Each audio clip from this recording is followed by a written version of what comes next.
on YouTube. First video in a while, purely down to the fact my DJI still not working, less than ideal. I've tried to take it apart, put it back together, and I've still got the same issue. So that's one part reason why, lack of videos. We've invested in a new camera though with this iPhone, so hopefully the camera quality is better than the previous iPhone. And there we are, little update. But in terms of where I'm at now, I know I was documenting an ultramarathon prep, which you might be thinking, how's that going? It is going no more. So, cut a long story short, decided not to do this ultramarathon, which was 110 kilometers across 2 days up in Inverness. So at least I don't have to go up to Inverness. Ultimately, I just wasn't enjoying the whole process, the whole training element of this event. Simple as that. I think my head wasn't quite in it from the start. I was doing all the sessions, ticking everything off. However, I just wasn't as invested, I don't think, as I was for the Ironman last year. I think the Ironman last year was 8-9 months of training for such a big event, and I think for me it was very hard to top that. And that's why I've always said I probably would not do another Ironman, purely because my want and need to do it and motivation to train for one would be nowhere near as much as it was last year, because it was the first. Okay, so the reason why I decided to do this ultramarathon in the first place was me and a friend were going to do it, who we did Finland with last year. So we were going to do this. He pulled out. He said he wasn't going to be able to do it. So I thought, okay, not an issue. I can do it myself, sort of thing. But I definitely think having that accountability of a training partner for this would probably have helped me a little bit. But I'm not looking for any reasons why I'm not doing it, or any excuses. It's simply I just don't want to do it. Okay, I was getting to a point where I was really dreading training sessions. So Saturdays were typically my longest run, and I would dread a Saturday coming round, and I would procrastinate a lot in the morning in going to get the run done. So I'd be like, right, I get up. I was in Marbella, 8 o'clock, sunrise, do the run, come back, have the rest of the day, and normally I wouldn't leave the house at about 10. 10:15, because I was just I wasn't excited to get up and go and do it, which says a lot, because for me normally I'm up and out and enjoy training. So the runnings I weren't enjoying, the gym side of things I was not really enjoying that much. Obviously I know there's a purpose for the training in the gym for an ultramarathon, but I was just missing sort of training how I like to train, which is what I'm doing now. So we're not doing the ultramarathon. Now I think the moral of the story is, for me, it's if you don't want to do something, don't do it. Okay, simple as that. Now, obviously, there's context to that, because some people might not enjoy their job. I'm not saying don't turn up to work, but go and find a new job. So for me, I wasn't enjoying the process of achieving the goal that I've set, so I've just changed the goal, and now I'm enjoying the process thoroughly, and looking forward to obviously documenting that. So where are we now? What's the plan? So I go away to Cyprus on the 8th of June, which is around about 7 weeks away. So we're stripping it back to even before this sort of YouTube channel was about, or before I was documenting everything. So we're going back to hypertrophy, physique development style of training. So 4 days in the gym with a upper body, lower body split.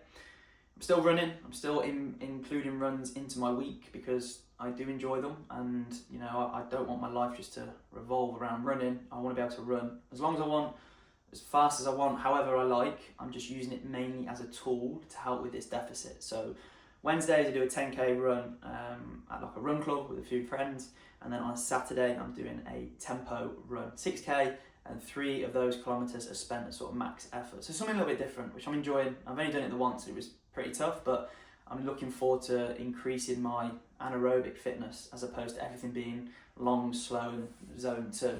So that's where we are with things. Now the main aim over this sort of 7-week period is to see body weight come down, see scale weight come down. So we started last week at 82.8 kilos.